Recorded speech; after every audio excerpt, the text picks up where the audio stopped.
तो peptide bond में आज हम लोग देखने जा रहे हैं कि किस प्रकार से पेप्टाइड बॉन्ड के अरेंजमेंट में जो उसके अलग-अलग पोजीशन पर कार्बन, हाइड्रोजन, ऑक्सीजन, नाइट्रोजन जो भी है, किस प्रकार से इन लोगों के बीच में एंगल्स का फॉर्मेशन होता है।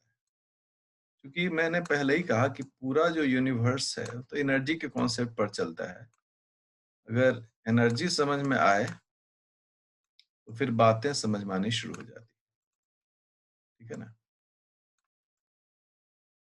ठीक है, तो इस प्रकार से हम लोग एक पेप्टाइड बॉन्ड के स्ट्रक्चर को ड्रॉ करते हैं।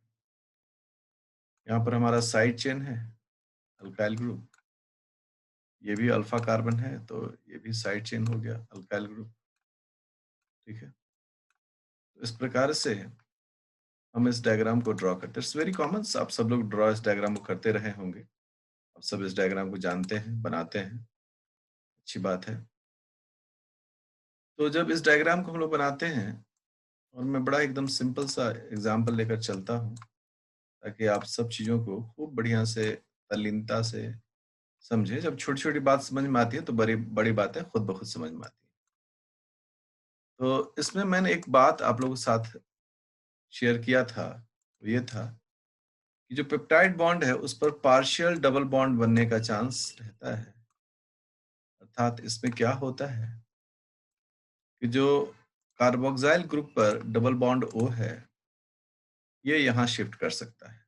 ठीक है ना? क्योंकि इस कार्बन के साथ अगर आप गौर करें, इस कार्बन के साथ एक इलेक्ट्रोनेगेटिव एलिमेंट ऑक्सीजन है यहाँ पर और दूसरा इलेक्ट्रोनेगेटिव एलिमेंट नाइट्रोजन है यहाँ। तो इन दोनों के बीच कभी भी अगर कोई टेम्परेचर में बदलाव हो, कंडीशन में बदलाव हो, तो जो डबल बॉन्ड है वो शिफ्ट कर सकता है।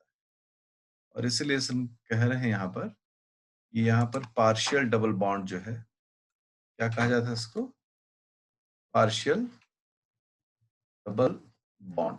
ये होता है और इसी कारण पेप्टाइड बॉन्ड क्या होता है? रिजिड होता है। ओके। अब अगली जो बात थी हमारी, वो थी क्या? बॉन्ड लेंथ के बारे में।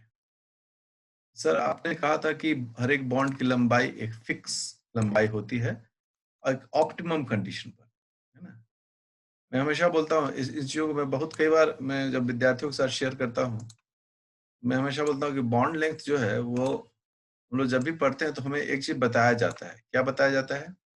कि जब नेटिव कन्फर्मेशन हो, नेटिव कन्फर्मेशन मतलब जब कुदरती रूप से आप अपने बेहतरीन स्ट्रक्चर में हैं, वो आपका नेटिव कन्फर्मेशन कहलाता है। अगर आप इसी बॉन्ड को देखें जो कि नाइट्रोजन और कार्बन के बीच में, अल्फा कार्बन के बीच में है, ये अल्फा कार्बन है, ओके, और ये अल्फा अमीनो है। इन दोनों के बीच अगर आप देखें तो आपको क्या दिखेगा? जो बॉन्ड की लंबाई है वह नेटिव कंडीशन में जब वो एकदम अपने ओरिजिनल स्टेट में होता है 1.46 एंगस्ट्रम होता है। ठीक है ना? ये कितना होता है? 1.46 एंगस्ट्रम। ये इसके मतलब इसकी लंबाई होती है। जबकि वहीं पर अल्फा कार्बन और जो कार्बोक्सिलेट का कार्बन है, उसके बीच की अगर बात करें, तो यहाँ पर जो इसकी लंबाई है वो है 1.54 एंगस्ट्रम। ठीक है? मैं उम्मीद करता हूँ एंगस्ट्रम आप सब लोग को पल्ले पड़ता है आराम से। इस प्रकार से यहाँ पर भी ये एक वैल्यू एग्जिस्ट करता है। अगर आप देखें इस कार्बन और ऑक्सीजन के बीच का जो ये बॉन्डिंग है, जहाँ पर मैंने तीर से निशान दिया है, अगर आप यहाँ देखें, यहाँ है 1.24 एंगस्ट्रम। तो आप आराम से समझ सकते हैं कि बॉन्ड की लंबाई जो होती है वह, अच्छा, बॉन्ड की लंबाई किस पर डिपेंड करती है? एनर्जी पर। बॉन्ड का एंगल किस पर डिपेंड करता है? एनर्जी पर, क्योंकि बॉन्ड लेंथ और बॉन्ड एंगल ये दोनों डिसाइसिव होता है किसके फंक्शन से? एनर्जी के फंक्शन से। बॉन्ड लेंथ एंड एंगल, ये दोनों क्या फॉर्म करता है? ये दोनों फॉर्म करता है बॉन्ड एनर्जी, और सारा खेल तो एनर्जी का ही है। तो अगर हम एनर्जी में बदलाव चाहते हैं तो हम इन एंगल्स में क्या करेंगे? एक बदलाव लाना पड़ेगा हमें। देखिए एक स्ट्रेट लाइन हम लाते हैं ऊपर से, एकदम स्ट्रेट लाइन से अल्फा कार्बन पास करते हैं। ठीक है, एक और स्ट्रेट लाइन लाते हैं और ये स्ट्रेट लाइन इस कार्बोक्सिलेट से फॉर्म करते हैं। तो यहाँ पर अगर आप एक बॉन्ड देखें तो पहला बॉन्ड जो है वो यहाँ से यहाँ है, ठीक है, करेक्ट। दूसरा बॉन्ड जो है वह सी अल्फा से कार्बन, कार्बोक्सिलेट का जो कार्बन है उसके बीच में है, करेक्ट। और तीसरा बॉन्ड जो है वह अल्फा का कार्बोक्सिलेट से मिडल ऑफ दैट पार्ट है, मतलब ये तीन ही बॉन्ड है। अब इन तीनों बॉन्ड को अगर आप थोड़े से अपने तरीके से अगर इनको देखें तो इन सब का एक नेमिंग किया गया, पढ़ना था, रामचंद्रन प्लॉट भी पढ़ना हम लोग को। तो इसको बोला गया फाई बॉन्ड, ठीक है, इसको बोला गया फाई बॉन्ड। इस बॉन्ड को बोला गया साई बॉन्ड और इस बॉन्ड को बोला गया ओमेगा बॉन्ड। तो ये जो फाई है, ये जो साई है, इन सब का क्या मतलब है? Phi bond, phi angle, okay. और ये जो बगल में है उससे हम लोग बोल रहे हैं साई एंगल, और उससे उसके बाद जो है उसको हम लोग कह रहे हैं ओमेगा एंगल। आगे तो आप पढ़ेंगे सिर्फ फंक्शनल दो ही एंगल होता है, और ये जो है उससे हम लोग कह रहे हैं ओमेगा एंगल। तो ये कॉन्सेप्ट क्या है? अभी तत्काल इस कॉन्सेप्ट पर हम बहुत चर्चा नहीं करना चाह रहे हैं, क्योंकि अभी केमिस्ट्री में जब हम पढ़ेंगे तो अभी हम एंगल पर बात नहीं करेंगे, हम लोग सिर्फ बॉन्डिंग पर बात करेंगे। लेकिन जस्ट ये टॉपिक जैसे ही खत्म होगा, इसके क्वेश्चन सॉल्व कर लेंगे, हम लोग का जो अगला काम होगा वो यही फाइसाई पर ही होगा, क्योंकि हम लोग सेकेंडरी स्ट्रक्चर प्रोटीन में इंटर करेंगे। तो अभी इन सब सवाल का मन में एक विचार उत्पन्न करके और अभी हम इसके आगे बढ़ने जा रहे हैं। तो अभी जो प्राइमरी बॉन्डिंग है जिसको हम लोग पेप्टाइड बॉन्ड कहते हैं, वो तो हमारा एक शेड्यूल हो गया। अब यहां तक किसी को अगर दिक्कत है, मैं इसे मिटा रहा हूं। और अब हम लोग सेकेंडरी बॉन्ड में, और एक एक चीज छोटी छोटी जब क्वेश्चंस देखोगे ना आप लोग नेट में, चाहे वो 2 नंबर का क्वेश्चन हो चाहे 4 नंबर का क्वेश्चन, आपको बड़ा ही अच्छा महसूस होगा कि एक छोटी छोटी बात जो हम यूजुअली मतलब मिस कर देते हैं अपने पढ़ाई में, क्वेश्चंस वहीं से उठाकर पूछा रहता है। अब हम लोग देख रहे हैं सेकेंडरी बॉन्डिंग्स, बॉन्ड्स। तो सेकेंडरी बॉन्ड में हम लोग अब उन बॉन्ड्स को ले रहे हैं कि these bonds alter the physical and chemical behavior of protein structure। बड़ा इंपॉर्टेंट है। सेकेंडरी बॉन्ड जो होता है वह प्रोटीन के फिजिकल और केमिकल बिहेवियर पर असर करता है।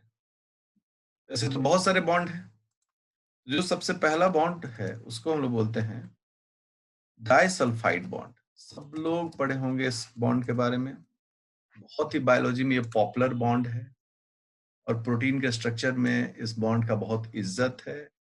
ये बॉन्ड बहुत सारा करामात करता है, ठीक है। डाइसल्फाइड बॉन्ड को हम लोग सिंबॉलिकली ऐसे भी रिप्रेजेंट करते हैं, dash S, dash S, dash, ठीक है। ये डाइसल्फाइड, दो सल्फाइड से बना हुआ बॉन्ड है। सामान्यतः इस बॉन्ड को बनाने के लिए 2 cysteine residues participate to make a cysteine molecule having disulfide bond।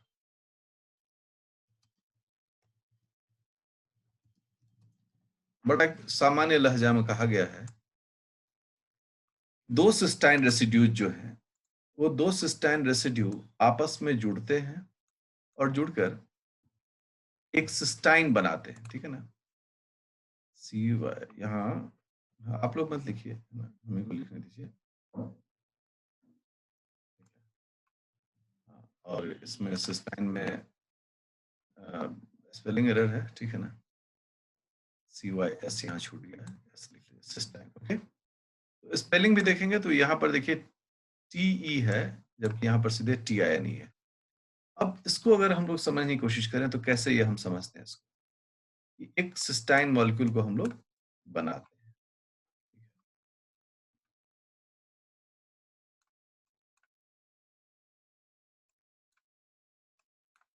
ठीक है, ये हमारा अमाइनो एसिड का कॉमन फ्रेम है, यहाँ CH2 है और यहाँ है S और H। बढ़िया। और इसी प्रकार से हम एक दूसरा सिस्टाइन भी साथ में बनाते हैं, उसको भी इसी तरह से देते हैं। ठीक है, अल्फा कार्बन और ये हो गया इसका कार्बोक्सिलाइट ग्रुप, और यहाँ हो गया CH2 और ये हो गया SH। बढ़िया। अब यहाँ पर जो फंक्शनल ग्रुप है साइड चेन का, उसको हम लोग हाईलाइट करते हैं, और फंक्शनल ग्रुप जो है हमें थायोल ग्रुप। अब होता क्या है कि जब इस तरह का रिएक्शन होता है सेल में, तो यहां से एक प्रोटॉन लूज करता है। मैं बड़ा एक सिंपल सा बायोलॉजिकल रिएक्शन बोल रहा हूँ। यहां से क्या लूज करता है? Proton, H+ ion. तो इस सल्फर पर कौन सा चार्ज हो जाएगा? मैं सिर्फ सल्फर को दिखा रहा हूं। सल्फर पर चार्ज आ जाएगा माइनस, माइनस चार्ज आएगा। और ये जो माइनस चार्ज है वह इसके बीच में जो हाइड्रोजन के साथ जो है वो एक इलेक्ट्रो वो एक न्यूक्लियोफाइल अटैक जो है वो करता है। जो यहाँ पर जो न्यूक्लियोफाइल अटैक करता है, जो टर्म देखो मैंने क्या यूज किया, तो मैंने कहा न्यूक्लियोफिलिक अटैक। न्यूक्लियोफिलिक में न्यूक्लियस किसके पास होता है ना? तो न्यूक्लियस जो है, मतलब प्रोटॉन किसके पास होता है? Nucleus has proton. ठीक है, एक हो चाहे अनेक हो। जो कैसा चार्ज होता है? Positive charge. ठीक है, ये जो एक इलेक्ट्रॉन है सल्फर पर, ठीक है, यहाँ पर माइनस चार्ज मतलब इलेक्ट्रॉन है, यह इसके प्रोटॉन को बाहर खींचता है और इससे डाइसल्फाइड बॉन्ड बनाता है। तो फाइनल जो स्ट्रक्चर बनता है वो कैसा बनता है?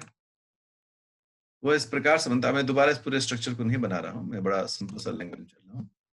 एक सिस्टाइन और ये दूसरा सिस्टाइन, ओके?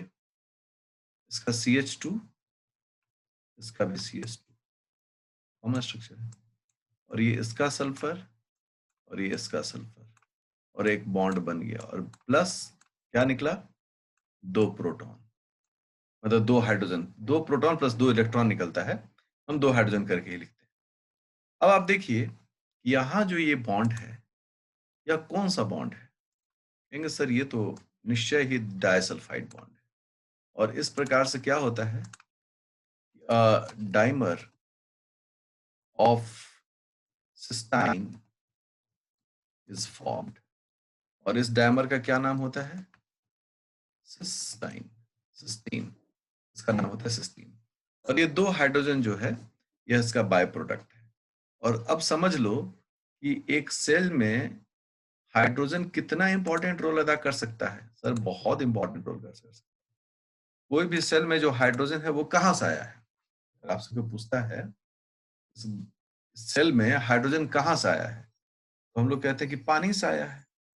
क्योंकि जो प्रकृति में बायोमास का फॉर्मेशन हुआ फोटोसिंथेसिस में, उसमें तो कार्बन डाइऑक्साइड और वाटर ही जुड़ा। तो कार्बन डाइऑक्साइड और वाटर जुड़ा तो वाटर का जो हाइड्रोजन है वो फिक्स हुआ, और ऑक्सीजन जो है वो निकल गया, जिसको हम लोग ब्रीथ करते हैं।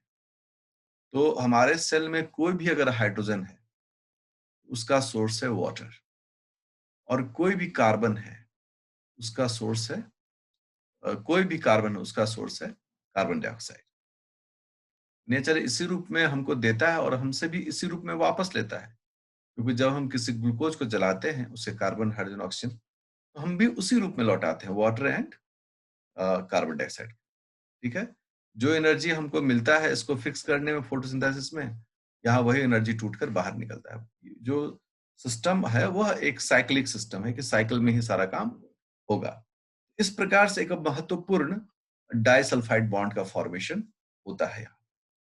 अब डाइसल्फाइड बॉन्ड तो बन गया, तो मैं अब इससे आगे कार्य को बढ़ा रहा हूँ। डाइसल्फाइड बॉन्ड में ही है हम लोग, ओके? अभी हम लोग इस बॉन्ड से मुक्ति में नहीं, जैसा मैंने कहा यह एकदम बेसिक डिस्कशन है। एक एक चीज, छोटे छोटे चीजों को मैं डिस्कस करूंगा यहाँ पर। अब सोचो कि एक पेप्टाइड चेन है, करेक्ट, जिसमें अलग अलग अमाइनो एसिड का एक चेन है। मैं ज्यादा लंबा चौड़ा नहीं लूंगा, मैं सिंपल कुछ ऐसे बता रहा हूँ, ठीक है? और ये चेन है, मैं थोड़ा रंगीन बना दे रहा हूँ ताकि आपको आनंद आए, आपको लगे कि हाँ भाई इंटरेस्टिंग है, आनंद सर इंटरेस्टिंग चीजों को बता रहे हैं। अलग अलग अमाइनो एसिड्स हैं यहाँ पर, बढ़िया। और ये भी अमाइनो एसिड है, ये भी अमाइनो एसिड, बहुत अच्छे। और ये सभी अमाइनो एसिड्स है वो आपस में जुड़ा हुआ है पेप्टाइड बॉन्ड से, करेक्ट? यह इसका अमीनो टर्मिनल हो गया और यह इसका कार्बोक्सिलेट टर्मिनल हो गया, सी टर्मिनल, टर्मिनल। अब हम मानते हैं कि जो ब्लैक कलर का है वो सिस्टाइन है। वो क्या है? सिस्टाइन है। एक सिस्टाइन यहाँ हो गया, सिस्टाइन, और एक सिस्टाइन यहाँ हो गया, करेक्ट? अब इसमें डाइसल्फाइड बॉन्ड बनना है। एक बड़े लेमन लैंग्वेज में हम इसी को समझाते हैं। ये CH2 हो गया और ये इसका हो गया SH, और ये भी इसका CH2 हो गया और ये हो गया SH। इस प्रकार से अब सबसे पहला सवाल है, सबसे देखिए question number 1, where does this reaction occur in a cell? एक सेल में ये कहाँ होगा? दूसरा question, is this bond formation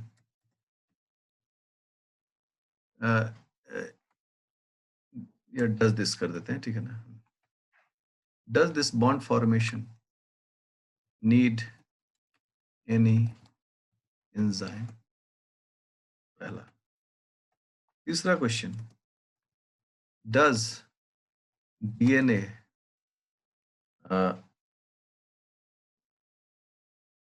code for this reaction? ठीक है। Question number 4, what is the significance of this bond formation?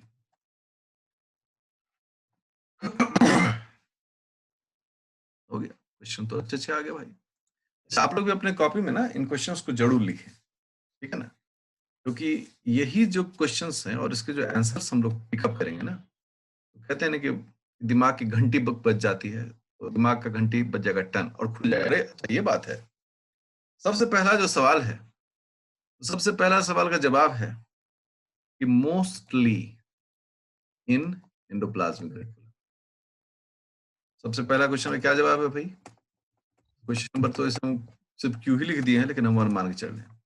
Mostly in endoplasmic reticulum, rarely in cytoplasm. क्या हो गया? Rarely in cytoplasm. अब यहां पर जो है ना, मोस्टली इन एंडोप्लाज्मिक रेटिकुलम, ठीक है? एंडोप्लाज्मिक रेटिकुलम है या एंडोप्लाज्मिक रेटिकुलम के डेरिवेटिव सेल ऑर्गेनेल्स हैं, जैसे पेरोक्सिसोम, ग्लाइकोक्सिसोम, स्फेरोसोम, ये सभी एंडोप्लाज्मिक रेटिकुलम से ही बने हुए सेल ऑर्गेनेल्स हैं। तो सभी को मिलाकर हम एंडोप्लाज्मिक रेटिकुलम बोलते हैं, लेकिन मोस्टली एंडोप्लाज्मिक रेटिकुलम में ही ये काम होता है। डाइसल्फाइड बॉन्ड कहाँ बनता है? एंडोप्लाज्मिक रेटिकुलम में। कहाँ बनता है? एंडोप्लाज्मिक रेटिकुलम में। कहाँ बनता है? एंडोप्लाज्मिक रेटिकुलम में मोस्टली। कुछ जो होते हैं वो साइटोप्लाज्म में बनते हैं। और क्या अच्छी बात है ना कि कभी कभी ये एक्स्ट्रा सेलुलर, सेल के बाहर भी बनते हैं। Sometimes may happen outside the cell, Periplasmic space. outside the cell in extra cellular ECF। Okay, तो क्या हो गया भाई? हो गया ये कि कभी कभी ये सेल के बाहर भी रिएक्शंस हो सकते हैं। सेल के बाहर भी तो मीडियम है ना, हम within the cell and outside the cell, दो तरह का हमारा कॉन्सेप्ट होता है हमेशा पढ़ने का। सेल के बाहर भी मीडियम है, उस मीडियम को सेल ही बनाता है, जिससे एक्स्ट्रा सेलुलर फ्लूइड कहते हैं हम लोग। ये जो एक्स्ट्रा सेलुलर फ्लूइड है वो तो हमारा ब्लड भी है, हमारा सलाइवा है, हमारा ये सब एक्स्ट्रा सेलुलर फ्लूइड। वहां भी कभी कभी ये बनता है, लेकिन मोस्टली ये जो डाइसल्फाइड बॉन्ड है वह कहाँ बनता है? एंडोप्लाज्मिक रेटिकुलम में। अगला सवाल इसमें जो है क्वेश्चन 2 जो लिए हैं उस पर ही बात करेंगे भाई। क्वेश्चन 2 क्या कह रहा है? क्वेश्चन 2 कह रहा है, does this bond formation need any enzyme? Yes, it is enzyme dependent. यह एंजाइम डिपेंडेंट है, ठीक है। The family, the class of this enzyme belongs to, कहां से बिलोंग करता है? Oxido reductase. ऑक्सीडो रिडक्टेजेस से ये बिलोंग करता है, क्योंकि ये एक रिडॉक्स रिएक्शन है। क्योंकि हाइड्रोजन हटना मतलब ऑक्सीडेशन, तो इसका मतलब ये कि है, ये रिडॉक्स रिएक्शन है। और जिस जगह पर यूज होगा, जो सबस्ट्रेट होगा, उसके आधार पर नाम होगा, ठीक है। ग्लूटाथियोन रिडक्टेज, इसका मैं एग्जांपल आपको पढ़ाऊंगा, तो वो है, नाम हम अलग, अभी नाम को स्पेसिफिक नहीं दे रहे हैं, अभी ग्रुप का नाम दे रहे हैं। ये भी ठीक है, ग्रुप का नाम मिल गया। अब अगला जो है क्वेश्चन नंबर 3 क्या कहता है? अब भाई जब एंजाइम है तो भी पूछने की बात है। यस यस यस यस, मैंने 3 बार बोला। हाँ भाई, डीएनए कोड करता है, ये आप अपने मन से होगा तो फिर सारा खेल ही चौपट कर देगा। And what is the significance of this bond, है ना? तो पहला जो सिग्निफिकेंस है ये, वह क्या है? Stability. Stability of protein structure, functional, structural and functional stability. समझ गए? स्ट्रक्चर में भी और फंक्शन में भी। दूसरा क्या इसका रोल है डाइसल्फाइड बॉन्ड का? तो हम लोग कहते हैं कि it manages the oxidation reactions in the cell. क्या पर्पस है? It protects cells against oxidative damage। अरे वाह वाह, अच्छा, ऐसा खेला इसमें, है ना? इस तरह का है। बिल्कुल बिल्कुल बिल्कुल, आपने सही पकड़ा। ये स्टेबिलिटी प्रोवाइड करता है, एक ऐसे स्टेबिलिटी जिससे प्रोटीन के स्ट्रक्चर और फंक्शन दोनों पर असर पड़ता है। साथ ही it manages the oxidation reaction in the cell. ये सेल के ऑक्सीडेशन रिएक्शन को भी मेंटेन करता है, और हम कह सकते हैं कि सेल को डैमेज से बचाता है। इट्स ऑलवेज प्रोटेक्टिव मैनर, ठीक है। तो देखिए साहब, ये तो अभी अभी भी बहुत सारी बातें हम बताएंगे अभी आपको, नहीं। अब हम लोग यहाँ पर डाइसल्फाइड बॉन्ड बना दे, यहाँ से एक इसको हटा दिए हाइड्रोजन को, यहाँ से भी इस हाइड्रोजन को हटा देते हैं और बीच में बना देते हैं डाइसल्फाइड। अब इस डाइसल्फाइड बॉन्ड को हम लोग क्या बोलेंगे? ये तो विद इन द मॉलिक्यूल बना है, इंट्रा मॉलिक्यूलर डाइसल्फाइड बॉन्डिंग, ठीक है भाई। अब क्यों इंट्रामॉलिक्यूलर? देखो, ये जो है एक खास एरिया को, एक खास इलाके को एक स्ट्रक्चरल स्टेबिलिटी दे रहा है। देखना सब लोग, मैं कैसे इसको पिकअप कर रहा हूं। और सर आपने तो पूरा इन चारों अमीनो एसिड को घेर दिया एक ब्लॉक में। जी हाँ, ये बहुत प्रोटेक्टिव होता है। इसके बीच में जो अमीनो एसिड आप देख रहे हैं ना, ये जो अमीनो एसिड आप देख रहे हो ना, ये और ये इजीली अवेलेबल नहीं है रिएक्शन के लिए। अगर आपको इसको इजीली अवेलेबल करना है, इस डाइसल्फाइड बॉन्ड को हटाना पड़ेगा साहब, ठीक है ना। तो इंट्रामॉलिक्यूलर डाइसल्फाइड बॉन्डिंग जो है, उसका दो बेनिफिट होता है। हम लिख देते हैं बेनिफिट्स। पहला पहला बेनिफिट क्या है? स्ट्रक्चरल, जो है ऑलरेडी ना,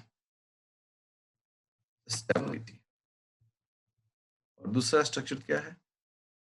दूसरा स्ट्रक्चर है, ये सभी site of reservoir of hydrogen और द सेलुलर मेटाबॉलिज्म।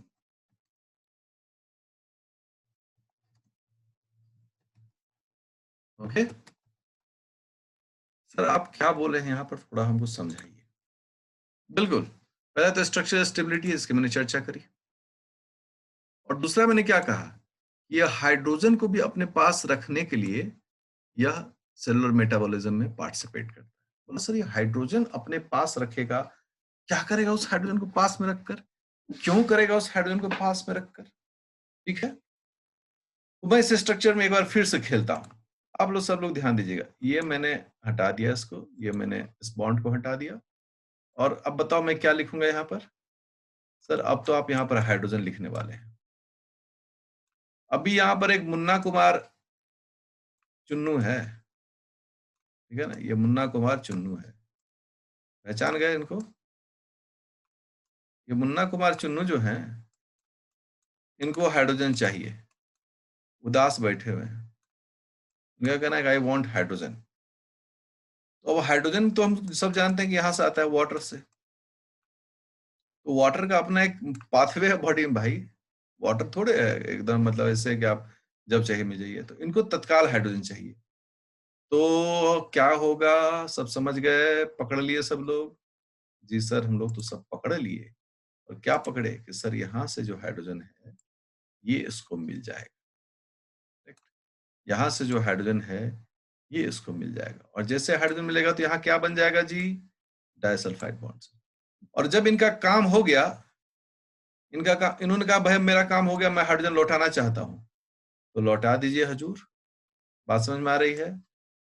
लौटा दीजिए भाई। जैसे लौटा, वैसे ही डाइसल्फाइड बॉन्ड क्या हो गया? खत्म हो गया। तो ये जो, अब सोचो कि ये जो मैंने एक इंसान का यहाँ पर एक मिमिक बनाया है, कार्टून बनाया है, ये तो जो ये है, तो ये तो मेटाबोलाइट्स हैं जिनको इमरजेंसी में हाइड्रोजन चाहिए होता है। कहां से मिलेगा? Who will give? उस समय ये जो सिस्टाइन का जो सल्फाइड्राइल ग्रुप होता है, यह एक रिसोर्स ग्रुप में काम करता है। और उसके लिए सेल में ऐसे पेप्टाइड मॉलिक्यूल्स बनाए हुए हैं, जिसमें एक बड़ा पॉपुलर एग्जांपल है, सब लोग पढ़े होंगे उस एग्जांपल का नाम। मैं उस एग्जांपल का नाम बता रहा हूं। उस एग्जांपल का नाम है, अब सब लोग पकड़ लिए होंगे क्या बोले जा रहे हैं सर, उसका नाम है ग्लूटाथियोन। ठीक है, इस पर अभी हम चर्चा भी कर रहे हैं। ग्लूटाथियोन हमसे बचकर कहाँ जाएगा अभी? अभी तो यही रहना है, ग्लूटाथियोन। ग्लूटाथियोन को गौर करोगे, इसमें 3 अल्फाबेट ऑलरेडी हैं, 3 टर्म है। ग्लू मतलब ग्लूटामेट, है ना, इसको क्यू से इंडिकेट करते हैं हम लोग, इसको हम लोग क्यू से इंडिकेट करते हैं। ठीक है, और उसके बाद क्या है? थायो मतलब सिस्टाइन, सी से। और उसके अलावा एक जो है इसमें ग्लाइसिन होता है। ठीक है, अर्थात इसमें तीन जो है उसमें एक ग्लूटामेट है, एक सिस्टाइन है और एक ग्लाइसिन है। क्या करता है ये? उनमें सवाल आ गया, अभी जवाब देंगे हम इसका। ठीक है मेरा तो काम है समझाना, लेकिन अभी जवाब आने से पहले बीच में एक और है पार्टिसिपेंट, पहले उसको सॉल्व करेंगे, तब ग्लूटाथियोन पर काम करेंगे।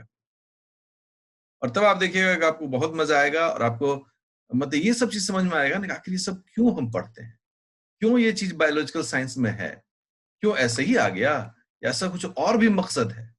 क्या कुछ और भी खास बात है इसमें? ये चीज मैं बताना चाहता हूँ। अब देखो, मैं जो है कुछ और भी ऐसा लेना चाह रहा हूँ स्ट्रक्चर। क्या आप समझ गए कि आनंद सर इस तरह का स्ट्रक्चर बनाते हैं? तो बना देते हैं भाई, हमको कौन रोका है? हम बना दे रहे हैं, ठीक है। रंग बिरंगा मेरा तोता, और मैं अब ज्यादा समय इसमें नहीं लूंगा, मैं भर दे रहा हूँ नीला से, ठीक है। क्योंकि हम सब जानते हैं कि अमाइनो एसिड्स लगातार भी हो सकते हैं, और इनको हमने क्या किया, ऐसे बना दिया। अब बड़े बड़े सावधान रहना जी, अगर ये दोनों के बीच में संबंध होने वाला है तो इसका एन टर्मिनल हमेशा एंटी पैरेलल होता है, एंटी पैरेलल अरेंजमेंट। ओ, इसका मतलब हम सर रीडिंग इसका ऐसे रीडिंग होगा एन टू सी, और इसका रीडिंग इधर से होगा एन टू सी। जी हाँ। अब देखिए, यहां पर भी तो हमारे पास ये है ना, अब ये है तो ये हो गया एस, ये हो गया एच, यहां पर भी है तो यहां पर भी हो गया एस एच, यहां पर भी है तो यहां पर भी हो गया एस। अब क्या हो सकता है? अब हो सकता है कि ये हाइड्रोजन हट जाए और इन दोनों के बीच में एक डबल, एक जो बॉन्ड है हमारा वो बन जाए, और ये हमने घेर हाईलाइट कर दिया। अब इसको हम लोग क्या कहेंगे भाई? सर हम लोग इसको दो मॉलिक्यूल के बीच में हुआ है सर, इससे हम लोग इसको कहेंगे intramolecular disulphide bond. This is intramolecular disulphide bond. मुद्दा क्लियर? इसका मतलब है कि डाइसल्फाइड बॉन्ड इंटरमॉलिक्यूलर भी हो सकता है और इंट्रामॉलिक्यूलर भी हो सकता है। इसमें दोनों तरह की संभावनाएं होती हैं। और डाइसल्फाइड बॉन्ड जितना ज्यादा होगा, प्रोटीन उतना ही स्टेबल होता है। इसका मतलब है कि डाइसल्फाइड एक स्टेबलाइजिंग, मैंने पहले ही चर्चा कर दिया। अब इसका एक एप्लीकेशन जिस पर मैं चर्चा कर रहा था, मैं अब उस एप्लीकेशन पर आ रहा हूं, और उसका नाम है कि बायोलॉजिकल साइंस में एक स्पेशल मॉलिक्यूल है जिसको हम लोग कहते हैं ग्लूटाथियोन। इस ग्लूटाथियोन की क्या खास बात होती है? इसमें तीन तरह के ये होते हैं, अमाइनो एसिड्स होते हैं, ठीक है। और इसका नाम होता है ग्लूटामेट, जिसे हम लोग क्यू से इंडिकेट करते हैं, और क्यू के साथ जुड़ा होता है ग्लाइसिन, और उसके साथ जुड़ा होता है सिस्टाइन, और सिस्टाइन से क्या जुड़ा होता है? एसएच। अब सोचिए कि ट्राइपेप्टाइड है ये। क्या है ये? ट्राइपेप्टाइड। एक छोटा सा ये मॉलिक्यूल है। तो मन में सवाल आएगा कि सर इतना छोटा मॉलिक्यूल क्यों बनाया गया बायोलॉजिकल साइंस में? साहब ये हाइड्रोजन डोनेट करने के लिए बनाया गया है। ये जो है ना, ये कई रिएक्शंस में पढ़ोगे, वहां पर एंजाइम आता है। इसका नाम क्या है? एंजाइम का नाम है ग्लूटाथियोन रिडक्टेज। या सामान्यतः यह जो एंजाइम है वो हम लोग वहां पढ़ते हैं जहां पर थ्रेट होता है ऑक्सीडाइज होने का, मतलब सेल में मेजर एरर होने का चांस होता है। वहां पर क्या करता है, ये अपना हाइड्रोजन देता है। इसको लोग शॉर्ट फॉर्म में लिखते भी हैं। जानते हो कैसे लिखते हैं? ग्लूटाथियोन को जी से रिप्रेजेंट कर दिए, और इसको एस एच से, G S H plus G S H. Okay, यहाँ एस एच किसको रिप्रेजेंट कर रहा है? सल्फाइडाइल ग्रुप को। और उसके बाद लोग क्या करते हैं, इसमें से निकालते हैं कि यहां से दो हाइड्रोजन निकल गया, और क्या बनता है? G S S G. आप ऐसे समझे। इस प्रकार से ग्लूटा मतलब ये काम होता है। अगले क्लास में हम लोग बहुत इंपॉर्टेंट देखने जा रहे हैं, hydrogen bonding, hydrophobic and ionic bonding को। तब तक आप इन सब चीज को रिवाइज करिए, और रिवाइज करके निश्चित रूप से आप इस पर खूब मनोयोग से अभ्यास करिए। ठीक है? Thank you sir.